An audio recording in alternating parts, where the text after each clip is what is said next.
আসসালামু আলাইকুম। সবার আগে বাছাই করা 10টি আন্তর্জাতিক খবর জানিয়ে দেব। প্রথমেই থাকছে শিরোনাম। তবে তার আগে অনুরোধ থাকবে ভিডিওটিতে একটি লাইক দিবেন।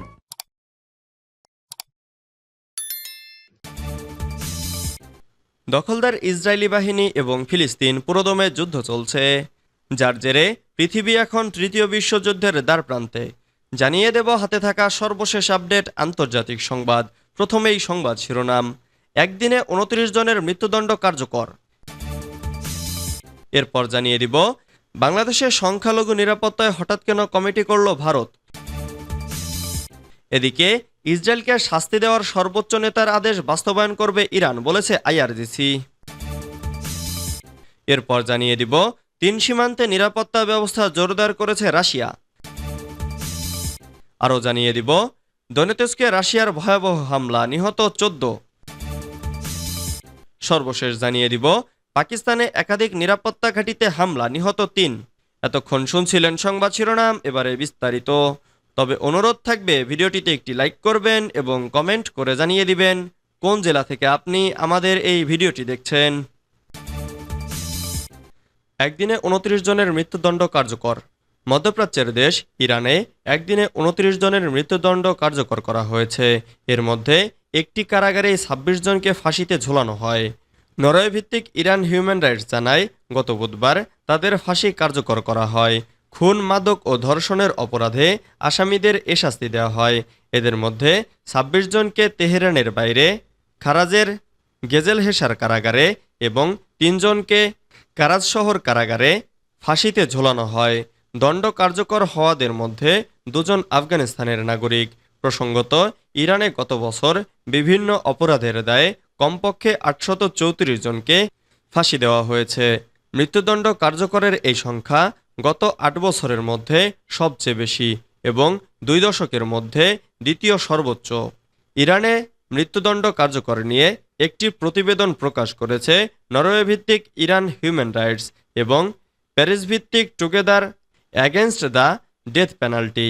তাদের প্রতিবেদন অনুযায়ী গত বছর ইরানে মৃত্যুদণ্ড কার্যকরের পরিমাণ 43% বৃদ্ধি পেয়েছে।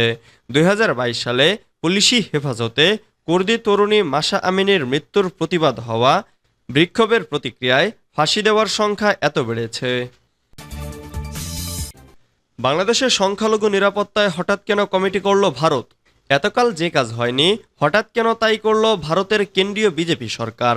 বাংলাদেশে পরিবর্তিত পরিস্থিতিতে সেদেশের সংখ্যালঘু নির্যাতন ঠেকিয়ে তাদের নিরাপত্তা নিশ্চিত করতে কেন বিএসএফের নেতৃত্বে কমিটি গড়া হলো? গত 10 বছর কেন আগেও এমন কমিটি গঠনের কথা শোনা যায়নি? এই প্রশ্নের উত্তর রয়েছে বিজেপির চিরায়ত রাজনীতির মধ্যে। উগ্র হিন্দুত্ববাদের যে ধ্বজা উড়িয়ে দলটি রাজত্ব করেছে তা রক্ষার তাগিদই এই সিদ্ধান্তের মধ্য দিয়ে স্পষ্ট।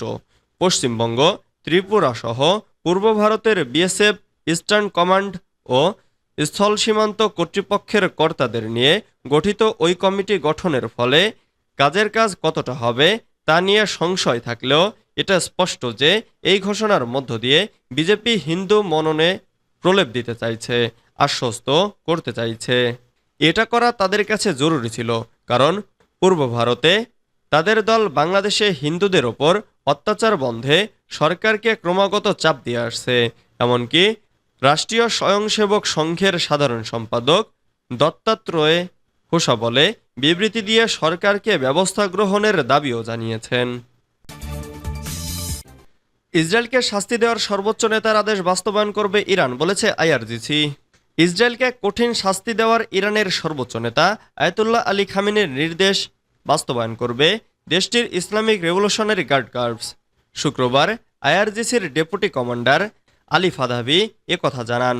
ফাদাবি বলেন, শহীদ ইসমাইল হানিয়ার রক্তের প্রতিশোধ ও ইসরায়েলকে কঠিন শাস্তি দেওয়ার বিষয়ে সর্বোচ্চ নেতার নির্দেশ স্পষ্ট। এসব নির্দেশ যতটা সম্ভব ভালোভাবে বাস্তবায়ন করা হবে। ফিলিস্তিনের স্বাধীনতাকামী সংগঠন হামাসের রাজনৈতিক শাখার প্রধান ছিলেন হানিয়া। গত সপ্তাহে ইরানের নতুন প্রেসিডেন্ট মাসুদ পেজেশকিয়ানের শপথ অনুষ্ঠানে যোগ দিতে তিনি তেহরানে গিয়েছিলেন। সেখানে তিনি যে ভবনে অবস্থান করছিলেন সেটিতে স্বল্প পাল্লার ক্ষেপণাস্ত্র হামলা চালানো হয়। এতে এক দেহরক্ষী সহ তিনি নিহত হন। তেহরান ও হামাসের দাবি ইসরায়েল হানিয়াকে হত্যা করেছে, তবে এই বিষয়ে ইসরায়েল এখনও কোনো মন্তব্য করেনি। এই হত্যাকাণ্ডের পর প্রতিশোধ নেওয়ার ঘোষণা দিয়েছে ইরান। আয়াতুল্লাহ আলী খামেনি আলাদা করে এই হত্যাকাণ্ডের নির্দেশ দিয়েছেন। তিন সীমান্তে নিরাপত্তা ব্যবস্থা জোরদার করেছে রাশিয়া। ইউক্রেনের সঙ্গে 3টি সীমান্তে নিরাপত্তা ব্যবস্থা জোরদার করেছে রাশিয়া। গত কয়েকদিন ধরে রুশ ভূখণ্ডে ইউক্রেনের হামলা মোকাবেলায় শনিবার এ সিদ্ধান্ত নেয় রাশিয়া। ব্রিটিশ বার্তা সংস্থা রয়টার্স এ খবর জানিয়েছে। মঙ্গলবার রাশিয়ার পশ্চিমাঞ্চলীয় ক্রোস্ক অঞ্চলে ঢুকে পড়ে ইউক্রেনীয় সেনা ও যোদ্ধারা।